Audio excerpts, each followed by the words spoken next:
la compagnie, je vous retrouve dans un cadre différent. Oui et non, c'est-à-dire que je suis toujours dans la même bibliothèque, je m'oriente juste différemment parce que je vais vous parler de graphique.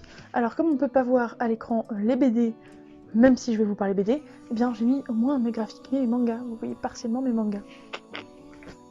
Bref, ça va être long, accrochez-vous, j'ai lu énormément de graphiques ces derniers temps, tant et si bien que je fais 2 épisodes différents, un BD et un manga, alors ça reste des updates, je vais quand même les nommer BD manga, vous l'avez vu dans le titre, mais ici on ne parlera que de BD, donc si il n'y a que les mangas qui vous intéressent, je vous laisse aller voir l'épisode soit de la semaine prochaine, soit la semaine dernière, et inversement, s'il n'y a que les BD qui vous intéressent, vous êtes au bon endroit. Ici, on est sur des BD que j'ai lus entre fin de l'année dernière, début de cette année. Il y a un peu de tout, c'est mélangé, parce que pour la miniature, j'ai fait par taille. Donc clairement, il n'y a rien d'exceptionnel à vous dire de plus. On est parti. En premier, je vais vous présenter les Lollicorns, tome 1, La Grise Mine, de Ced Walch et Gorobei, je ne sais pas comment on le dit. C'est une BD qui m'a fait rire. Qu'est-ce que j'aimais cette BD. Pour le pitch de base, on va suivre les beaux et les moches. C'est un pays dans lequel Mamie Loli, oui c'est ça, dans lequel Mamie Loli fait sa loi et elle étiquette les gens soit beaux, soit moches. Et les moches, eh bien, font toute la basse besogne et les beaux mènent la belle vie. Ça va un peu avec leur titre, voilà. Et on va suivre donc un moche qui va devoir se retrouver dans une quête à devoir sauver le monde des beaux. Pour la faire courte, c'est ça. Et on suit leur péripéties avec lui, son copain et cette jeune fille à cornes. Et leurs épopées sont très fun. Heureusement que c'est un tome 1 parce que je veux la suite. Ça ne pouvait pas s'arrêter là pour moi. Quoi vous dire de plus? Si ça vous paraît très enfantin, très licorne et tout, pataquès, non, c'est pas non plus... Enfin, on peut pas dire que c'est pas pour les enfants non plus, mais clairement, je suis pas sûre que ce soit dirigé exclusivement vers les enfants. Moi, c'était très fun, ça m'a beaucoup plu. Et si vous manquez d'un truc fun et coloré, les Lollicorns sont faits pour vous. On va complètement changer de vibe avec le tome 2 de L'homme le plus flippé du monde. Tentative d'adaptation donc de Théo Grosjean aux éditions Delcourt. Je déduis au logo, mais c'est pas écrit. Alors dedans il y a écrit Shampoing, donc je pense que c'est une collection des éditions Delcourt. Je ne sais pas, corrigez-moi si vous le savez. Vous allez vous dire, pourquoi lis-tu le tome 2 ? On ne t'a pas vu lire le tome 1 ? Eh bien, je ne me suis pas vue non plus lire le tome 1, c'est-à-dire que j'ai pas vu quand je l'ai acheté que c'était un tome 2, et après j'ai pas trouvé le tome 1 en librairie.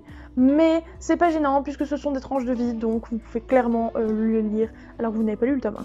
De quoi ça parle ? Eh bien, je pense que tout est dans le titre. On va suivre l'homme le plus flippé du monde. En gros, c'est quelqu'un qui est pétri d'angoisse, de terreur. Bref, je vois mal quoi vous dire d'autre, tout simplement. Il a peur de tout et de rien. Et on va suivre ses péripéties ici pour tenter de socialiser. Alors, je sais pas du coup ce qui se passe dans le tome 1, mais dans le tome 2, il tente de socialiser. C'est sympa. C'est pas le truc le plus fou du monde. Je pense lire la suite. Parce que c'est pas le genre de BD qui coûte 20 balles. Mais sinon, je pense pas que j'aurais lu la suite. Donc déjà, je vais tenter de me procurer le tome 1. Ensuite, on parlera de la suite, justement. Mais c'était sympa, sans plus pour moi. Alors que j'ai eu l'impression que sur Instagram, il y a eu tout un pataquès autour de ça. Livre qui a fait tout un pataquès sur Instagram, mais là, à mes yeux, c'est justifié. Puisqu'il s'agit du 2e livre étoilé. En tout cas que j'ai lu, je sais pas s'il en a fait d'autres. Donc il s'agit de Je serai là de l'homme étoilé aux éditions Calman Lévy. Ceux qui ne le sauraient pas, À la vie, donc le premier livre que j'ai lu de l'homme étoilé, et peut-être son premier livre tout court, je ne sais plus, faisait partie de mes meilleures lectures de 2020 puisque j'avais eu un coup de cœur pour le tome 1. Ça n'a pas manqué pour le tome 2, coup de cœur aussi. Pour ceux qui ne le sauraient pas, donc on suit réellement l'homme étoilé qui est infirmier dans les soins palliatifs. Alors palliatif, pour ceux qui ne sauraient pas, c'est l'aile de l'hôpital pour les gens qui sont en fin de vie, voilà. Donc ça peut paraître très déprimant, mais dans le tome 1, donc on le suit aux soins palliatifs. Dans ce tome-ci, c'est plutôt une sorte de préquel en fait, en quelque sorte, puisque on le suit dans sa jeunesse où il nous explique pourquoi il a fini par choisir d'être infirmier et en soins palliatifs. Et c'était très chouette, très intéressant. On a envie de pleurer, évidemment. Je crois pas que j'ai pleuré, mais j'ai eu les larmes aux yeux, c'est sûr. C'est magnifique, c'est beau. Il y a des patients qui ont dû le marquer. Si nous, ça nous marque, je sais pas comment ça aurait pu ne pas le marquer, vous me direz. D'habitude, c'est plutôt dans ces coloris-là. Alors mince, vous l'avez vu en insert. Donc d'habitude, c'est plutôt dans les coloris bleu, blanc et noir. Et là, comme il fait des flashbacks, c'est surtout très très noir et blanc. Donc si vous n'êtes pas friand du noir et blanc, bon bah peut-être que ce tome-là, il est pas fait pour vous. Mais en tout cas, c'est une pépite ce livre. Et juste pour balancer de la punchline, à l'arrière il y a écrit « Le jour où j'ai découvert les soins palliatifs, j'ai su que je ne voudrais et ne pourrais plus faire que ça. » Et ça, je trouve ça génial. À nouveau, on passe du tout au tout, c'est-à-dire qu'on n'était pas dans la déprime, mais on était dans le contemporain presque, qui certes va ramener beaucoup d'émotions, mais beaucoup de tristesse aussi, en partie, un peu de joie, machin. Bim! Prends ça dans ta face, un Mortel Adèle et la galaxie des bizarres, de, comme d'habitude, Diane Lefayet et Mr. Tan aux éditions Globule, enfin aux éditions Tourbillon dans la collection Globule. Alors déjà, c'est un hardback, c'est un objet livre fabuleux et voilà, magnifique. Je sais pas si vous voyez qu'il y a une tranche plutôt holographique presque, mais ce livre est fabuleux. Donc, il n'est pas conseillé si vous n'avez pas lu au moins un tome de Mortel Adèle avant. Par contre, il est évidemment conseillé à tout le monde. Voilà, trop bien. Trop bien. Donc, Mortel Adèle, si vous ne le savez pas, c'est une petite fille tyrannique qui mène la vie dure à tout le monde. Et quand je dis tout le monde, c'est vraiment tout le monde. Et voilà, c'est tout ce que j'ai envie de vous dire. Ça suffit pour le pitch. Donc là, forcément, dans ce tome-là, tout va être très axé sur la science-fiction, les planètes à conquérir, etc., etc. Mais surtout, la quête d'Adèle pour éviter que Jade, sa pire ennemie de toujours, fasse la conquête de toutes les planètes et prenne le pouvoir et le dessus sur toutes les planètes. C'était très drôle, les planètes sont par thématique, donc il y a la planète des parents, il y a la planète des enfants sages, il y a la planète, enfin je sais plus quelles sont les autres, mais clairement c'est hilarant. Moi je crois que j'ai vraiment un faible pour ces tomes spéciaux de Mortel Adèle sur une thématique, parce que je trouve que c'est plus fun, il y a vraiment une histoire, contrairement aux petites tranches de vie qui sont d'habitude dans les Mortel Adèle. Donc si vous aimez Mortel Adèle, mais que c'est pas non plus le truc de folie, laissez-vous quand même tenter par les deux histoires, Mortel Adèle et les Contes des Fées, et Mortel Adèle et la Galaxie des Bizarres, parce que vraiment, ils en valent le coup. La lecture que je vais vous présenter est la plus ancienne de toutes les lectures que je vous montre, et franchement, c'est pas peu dire, parce que ça fait un moment que j'aurais dû tourner cette update BD manga. La preuve, je l'ai scindé en deux, je vous refais pas le topo. Et donc, il m'a été prêté par ma chère amie Caroline, et qui m'a dit « Tiens, toi qui lis du graphique, ça te plaira probablement ». Donc, il s'agit de Midnight Tales de... alors, il y a 4 histoires différentes, et il y a 5 auteurs. Donc de Singelin, Souria, Bordier, Bablet et Gax, je suppose que ça se dit comme ça. Donc c'est un recueil de nouvelles sur une même thématique, c'est des sortes de sorcières, il y a un peu de côté, c'est ce qu'ils ont mis, épouvante et ésotérisme. Donc somme toute ce sont différentes histoires de sorcières et d'ados sorcières. C'était très très chouette, ça m'a beaucoup plu. Comme d'habitude, il y a des histoires qui m'ont plus plu que d'autres.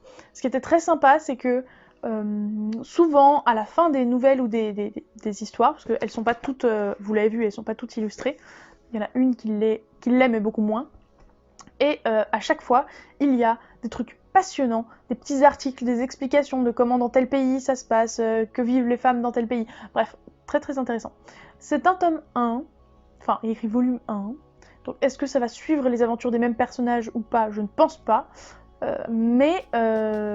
si elle me les prête, Caroline, je lirai la suite, mais je pense pas que je les achèterai de moi-même, parce que c'était sympa, mais c'était pas la folie furieuse, et c'est logique parce que c'est pas, je l'aurais pas acheté de moi-même, vous voyez, mais c'était sympa. Donc, si ça vous tente, feuilletez, mais moi, vous voyez, ça fait longtemps que je l'ai lu et j'en ai pas un souvenir impérissable. Bon, j'espère que c'est pas le cas, mais toutes mes excuses si vous entendez des gargouillis de bidou, c'est pas vous, c'est moi, hein, clairement. Pendant tout ce temps, j'ai aussi lu Kim Trauma, qui est le premier tome, enfin ici un premier tome, Silicon Carne, je sais pas trop comment on est censé le dire, de Rebecca Morse et évidemment Florent Modou, puisque, comme le livre précédent, parce que je crois pas que j'ai dit que c'était aux éditions Ankama, donc, Kim Trauma. C'est dans l'univers de Freak Squill, mais clairement, si vous avez jamais lu Freak Squill, c'est pas grave. Donc je ne vais pas faire le pitch de Freak Squill pour une fois. Alléluia. Et donc, Kim Trauma, donc, on est dans un monde où il y a des super-héros, et ici on va suivre l'infirmerie d'une école de super-héros, Et dans cette infirmerie, forcément, puisqu'il y a des super-héros, il y a certains problèmes qui se règlent avec des pouvoirs. Voilà. Donc là, on suit, je crois, 3, il me semble, 3 résolutions, 3 résolutions de problèmes, 3 soins, je sais pas comment appeler ça. Mais franchement, c'était toujours aussi sympa. J'adore toujours autant le dessin. L'univers de Freak Squill, que ce soit Freak Squill ou autre chose, me plaît toujours beaucoup. Et là, ce côté soin, ce côté comment on soigne telle maladie, et avec tel truc et tel autre. Il y a beaucoup d'histoires de tatouage aussi, d'où le matos de tatouage. Je connais pas les termes techniques, mais d'où le matos de tatouage. Enfin bref, c'était génial. J'ai beaucoup aimé et j'ai très envie de lire le tome 2.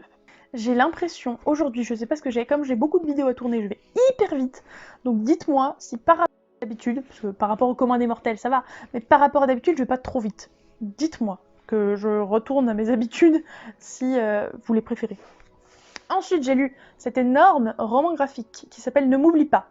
Si à cause de moi vous avez la musique principale de Coco en tête, moi aussi vous inquiétez pas. Donc de Alix Garin aux éditions Le Lombard, que je ne connaissais absolument pas. Alors, il coûte son prix, parce qu'il fait 22,50€ quand même, mais c'est un lourd roman graphique qui est très beau, très poétique. Qu'est-ce qu'il va se passer? Nous suivons Clémence, qui a une grand-mère qui souffre d'Alzheimer, et qui est à la maison de retraite, et elle trouve que sa grand-mère est dans des conditions déplorables, et donc elle va décider d'enlever entre guillemets sa grand-mère, parce que sa grand-mère arrête pas d'essayer de fuir, donc elle l'enlève pas vraiment, mais la maison de retraite voulait pas qu'elle se barre, quoi. Donc voilà, elles vont partir toutes les deux dans une sorte de road trip, je vous dis pas où, et c'est beau parce que forcément la grand-mère elle oscille entre je me souviens de qui tu es et je me souviens absolument pas de qui tu es, ne me touche pas, ne m'approche pas. Donc c'est très très compliqué à vivre pour Clémence et c'est magnifique, ça donne envie de pleurer évidemment. Donc à la limite, si vous voulez écouter réellement la chanson de Coco Ne m'oublie pas en même temps, c'est très à propos. Mais c'est poignant, c'est important, c'était passionnant. J'en ai pas lu beaucoup des trucs sur Alzheimer, et je sais que c'est un truc dans la famille, il y a eu plusieurs Alzheimer dans la famille, donc j'ai peur, pas vraiment de ça, mais ça pourrait arriver, donc j'ai trouvé ça beau, passionnant et important, et clairement si vous avez envie de lire un truc sur Alzheimer, c'est une bonne idée que de lire ce livre. Encore une fois, on change du tout au tout, puisque je vous présente Léo et la Méduse. Donc, c'est un tome de la série La famille Villepierre de Joe Todd et Stanton aux éditions Sarbacane. Je savais même pas que Sarbacane faisait des BD. Donc, ça fait partie d'une série, mais chaque histoire est indépendante, donc c'est pour ça que je ne sais même pas si c'est un tome 2, 3 ou 12, parce qu'il n'y a pas de numéro de tome. Par contre, ce que je peux vous garantir, c'est que je lirai les autres à la suite de celui-là. En gros, ici, ce n'est pas simplement une adaptation bande dessinée du mythe de la Méduse, mais c'est complètement une autre version, certes pour la jeunesse toujours, mais c'est une version complètement modifiée de ce qu'on connaît, une version beaucoup plus gentille, parce que mine de rien, je sais pas vous, mais moi qui adore les mythes et les légendes, c'est quand même assez glauque, assez trash, assez violent, et franchement, vu les morales que du coup ça balance à vos /nos aux enfants en règle générale, la mythologie, quand t'es tout jeune, faut faire gaffe aux mythes que tu racontes. Là, clairement, niveau moral, on est tip top au bon endroit.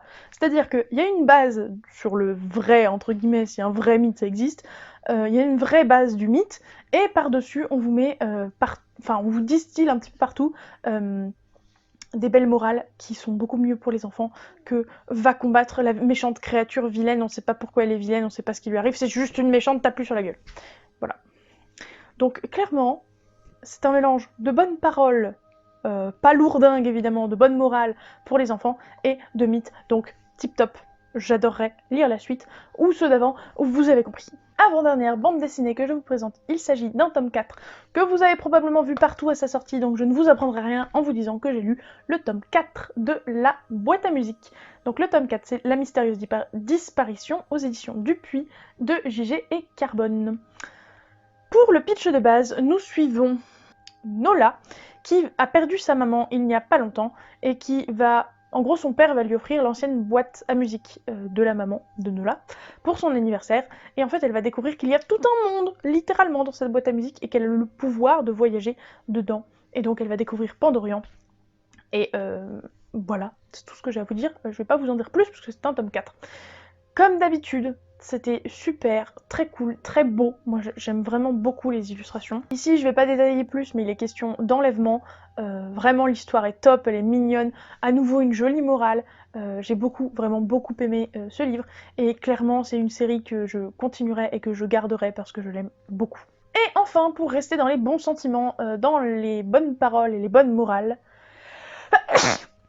on va éternuer parce que la bonne parole c'est éternuer dans votre coude parce que le dab manifestement a besoin de rester à la mode.